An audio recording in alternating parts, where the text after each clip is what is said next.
3 heures du matin, les pompiers luttent contre les flammes depuis plus de 15 heures.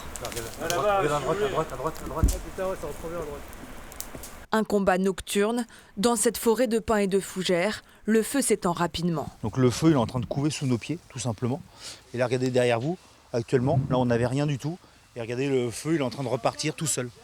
Donc voilà, on joue vraiment, c'est le chat et la souris. Vous voyez, il a fallu 10 secondes pour que le feu reprenne de l'intensité.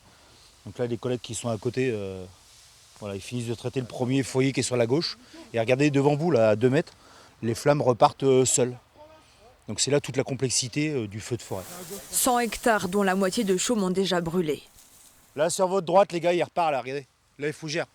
La mission de ces soldats du feu, éviter que les flammes se propagent dans ce labyrinthe de 2000 hectares. Pour réaliser l'ampleur de cet incendie, nous suivons une équipe de dronistes. Ces appareils sont les nouveaux alliés des pompiers français. Ce qu'il faudrait, c'est qu'on aille voir aussi là ce qui paraissait attaqué dans la 80. Ouais, et là, c'est ton flanc. Perchés à plus de 150 mètres de hauteur, ils permettent d'identifier les zones à risque et de mieux positionner les moyens engagés. On voit déjà les parties déjà incendiées, on voit aussi les parties chaudes et actives. Et donc là où il faut sans doute mettre les moyens de façon prioritaire. Les images sont ensuite transmises ici, au poste de commandement.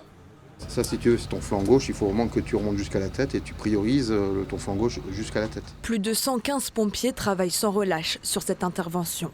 Le site est sous grande surveillance car dans les prochains jours, le vent et la chaleur font craindre des reprises de feu. On est vraiment dans une configuration comme on peut se retrouver, on va dire, dans les Landes ou en Gironde, alors de manière beaucoup plus modeste. On est avec un massif de résineux, avec un vent qui s'installe donc sud-est, donc qui va pousser éventuellement le feu vers la partie qui n'a pas encore été, qui est boisée et qui n'a pas été brûlée. En Normandie, c'est le plus gros incendie sur un massif forestier cette année. Des arbres partis en fumée en quelques heures. Il faudra plus de 20 ans pour retrouver un boisement similaire.